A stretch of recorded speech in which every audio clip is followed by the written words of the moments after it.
It's day 79 of 100 days of making webcomics. Another page of Infinite Uppercut to work on, so let's see what I got today. Got a new face popping in back in chapter 5.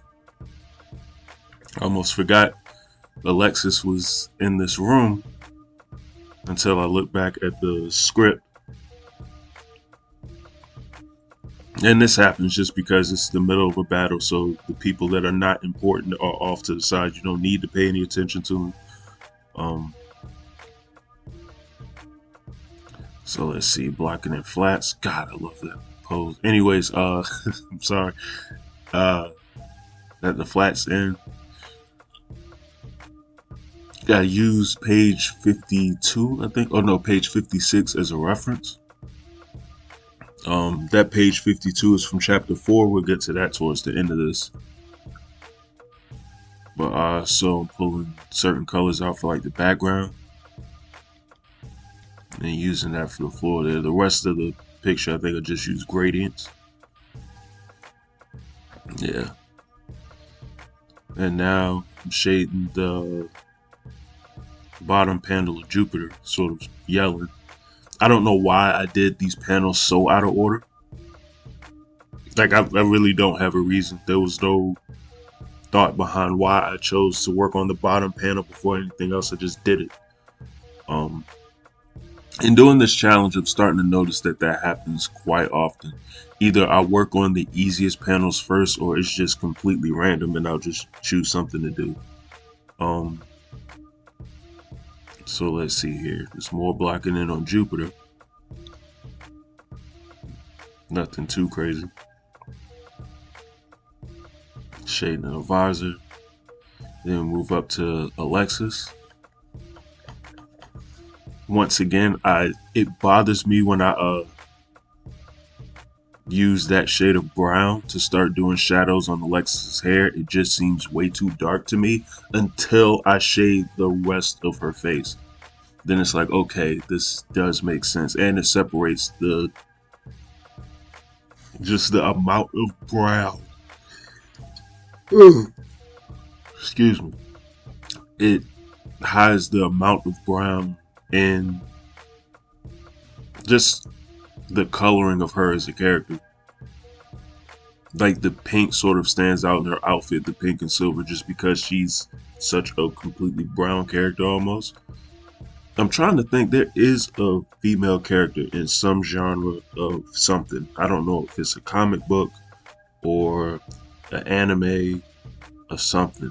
And I feel like it is an anime. I almost want to say Outlaw Star, but there's a female character with just hair and skin complexion, like a lot of brown, just like Alexis, but I can't think of who it is.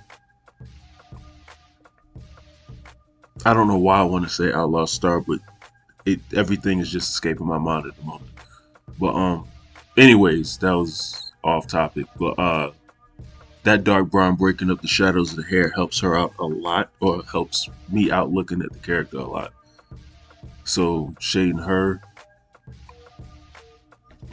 Long pause for no reason. I'm sorry, I don't know why I'm yawning so much.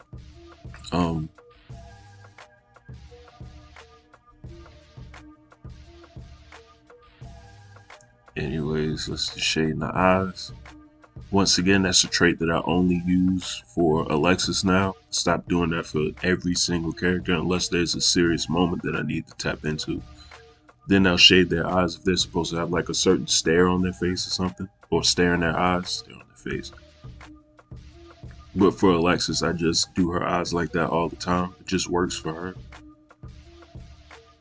Making that an exclusive trait of hers. I think I touched on that on maybe like 30 videos ago. Then finish the headbands. I think, okay, yeah. Just left the shadow of the headband out. Does it really make sense to the rest of the light and shadows of the picture? But it just looks better to me, so I left it. One of those things that you do sometimes when you're working on stuff where it doesn't actually make sense, but it looks good, so you just go screw it and keep it moving. I have those happen quite a bit sometimes. But anyways, you got another panel of Jupiter, kind of sort of looking down. Once again, doing anatomy with some of these chibi characters gets kind of crazy at moments.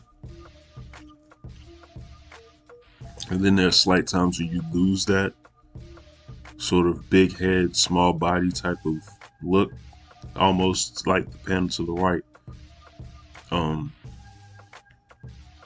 Because his head is slightly smaller in that one, but like I said, there are times when I can get away with that break in anatomy from what it's supposed to be, and it's not that alarming, or it doesn't really hurt the look and feel of the comic that much. I don't know why that is, but it's just a thing.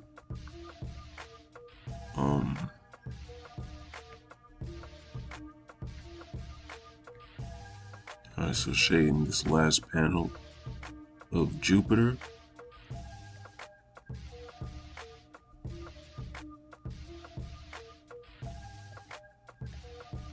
Moving along, just skipping along here to see if anything catches my attention that I did.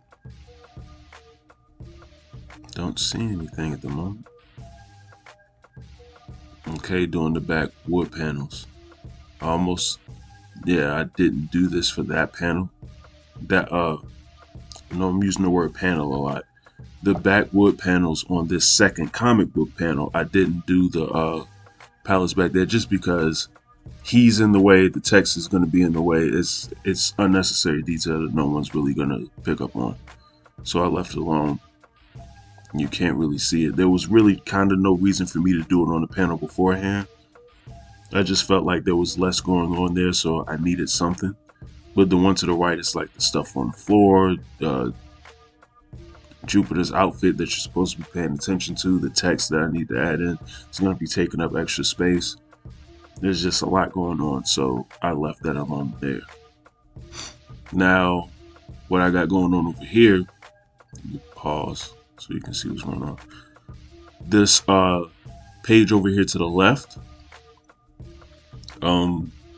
I've copied it, as you can see, and I'm trying to move this panel over a little bit so the two are side by side, but this is playing a part on what's currently going on in the scene. So I don't have the text to show what's going on right now. Like I said, spoilers probably don't matter to most people, but I still want some people to sort of discover and learn certain stuff going on in my comic by actually reading it. So leave some stuff to, I guess, like viewer experience in reading it. So I'm not giving every single thing away. But yeah, I sort of fit that into the panel. And then I kind of faded back almost to create like a flashback or a memory point in the story so you can remember what happened earlier. Just in case you forgot or didn't pick up on something, there's something to remind you of the things that's taking place. So sort of added that to the panel, and that was it.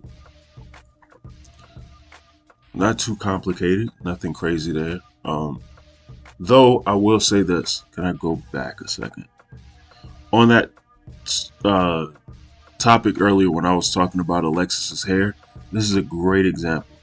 So right here, and I would need to move myself out of the way. Let me see if I can do this way.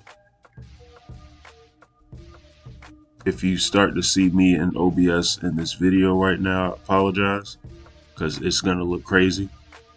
But just so you can see what I'm looking at here. If you look at Alexis in this